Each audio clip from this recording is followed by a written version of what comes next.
Congratulations, you've made it through a long day of pain. You haven't complained, you've managed to somehow pull it all together. You've driven home, pretty exhausted. You're thinking to yourself, I get to unwind now, I get to have a long shower, I get to have a meal, and then I'm going to go for a sleep. The sleep that I need, the sleep my body needs.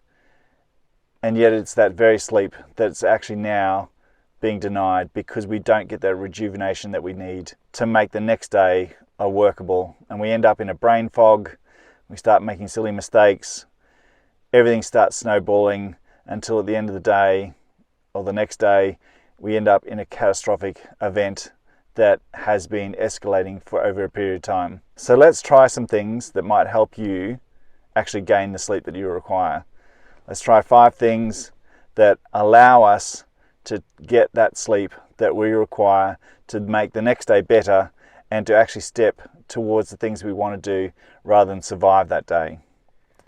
The best thing is the first one is simple. The first one is just do some vigorous exercise as much as you can. And this is very much a case of something is better than nothing. So if all you can do is go for a gradual walk after work, before work, at lunchtime, take that opportunity and do it. It's still better to do something rather than nothing. If you change nothing, nothing changes. So give it a go. Exercise in itself is wonderful for all sorts of different things, but it often is a precursor for getting a great night's sleep. Even when your body has been going through pain, the last thing you're thinking about is actually going back out and exercising, and yet it's the very thing that we should do. We should do some stretches, some nice brisk walks, anything to do that keeps our heart rate up a little bit. Making sure that you're just walking, covering some ground, and being out in nature is one of the greatest things that'll help let us sleep better at night and obtain a much better, more restful night. There's always lots of excuses why we don't do exercise. Part of that is I'm too tired, I'm too sore in the first place to actually get out there and get going. And yet, if you think about it, if I'm so tired, why am I lying awake at night that I can't actually get into that deep night's sleep? So leave this as a question to yourself. If I'm already losing out on that sleep because I feel I'm wide awake at night and the pain barrier is being broken down, then why not give a little bit of extra exercise a go, and hopefully that will make a big difference into my life. Okay, so buckle up. Tip number 2 is very much in your face, quite literally. Tip number 2 is about breaking the cycle that you have with emotional pain and not being able to get sleep. So it's about putting your face in cold water, helps you ease the intense emotion by triggering what's called the Mammalian dive reflex. This reflex slows our heart rate and activates our parasympathetic nervous system. Emotion is sometimes often what we experience in our bodies, and this helps actually clear our minds of that very same emotional system. If we can place our face in water for 10, 15, 20 seconds, up to 60 seconds, or we can actually put just a cold pack on our face and hold it there and holding our breath. This allows it to have a fully stimulated dive reflex to happen. It'll often help the intensity of the emotions that you're feeling from pain and break that cycle and allow you actually just to softly go into a much deeper sleep. Tip number 3, nice simple one. Using an eye mask and sometimes even earplugs to help you disconnect from the world and to help calm your mind and allow you to not be stimulated from anything from the outside world, fall into a nice, deep, relaxing sleep. Eye masks can give you that added comfort of total darkness, and this often lets you have a total disconnect with the outside world. We all spend far too much time on our iPads and iPhones, and that can give us a stimulation of light right up until the time we go to sleep. Having that eye mask on also helps us have that total darkness that our brain requires to get into a nice, deep, relaxing sleep. This next one's going to be confronting, only because no one wants to acknowledge how simple it is and how we don't need any special tools or tricks to get it done. We just do it every single day of our lives.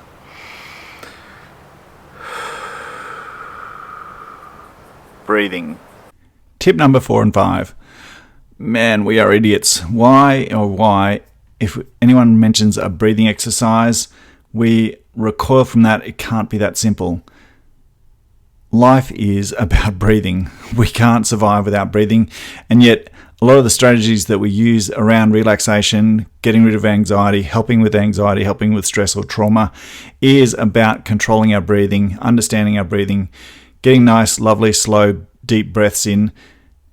And yet our brain is somehow triggered from that and runs away from that simple fact that breathing can help us control our mind, relax, de-stress, and then move forward into whatever activity that we're trying to do, and in this case, sleep itself.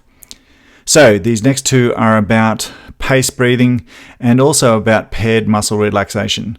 There's a wonderful app that's actually free on the Apple Store, simply called the Breathing app, and it goes through a number of different scenarios that you can set up. Time your breathing, time your inhale, time your exhale, have little lapses in between, and get that breathing down nice and slow, nice and gentle.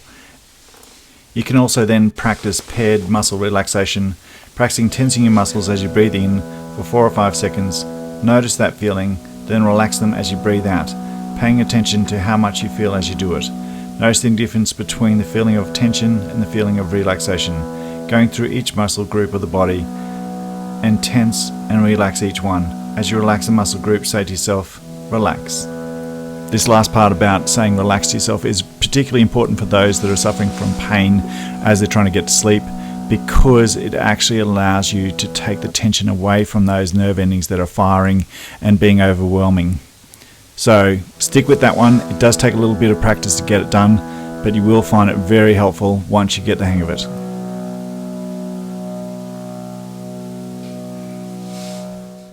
So here's bonus tip number 6. No alcohol before bedtime. It may seem like the most wonderful thing to actually get you off to sleep. However, plenty of studies have shown that alcohol does not let you get into a deep sleep. So 30 days without alcohol will help you get through into a much deeper and better sleep. It's going to seem pretty rough at first. However, the benefits will far outweigh that feeling that you need alcohol to get to sleep. I hope you can stick with that one, because that's a really important one. And let me know in the comments if any of these tips have helped. Try and stick with all or some of them. The biggest thing is changing a habit takes a little bit of time, and it takes a little bit of understanding that sometimes changing that habit will make it a little rough at first. But these things will help you get into a much deeper and longer sleep. And hopefully you wake up refreshed and you'll feel like you can actually get into your next day with some energy rather than just burnt out eyelids and the feeling that you're so fatigued that you can't go on. Good luck, take care, and remember, a good sleep is a cure to so many things. Health and well-being is just one of them. So if you found this at all helpful, please share, and remember to like and subscribe and leave any comments for any future subjects that you'd like me to touch on. Better get off to sleep.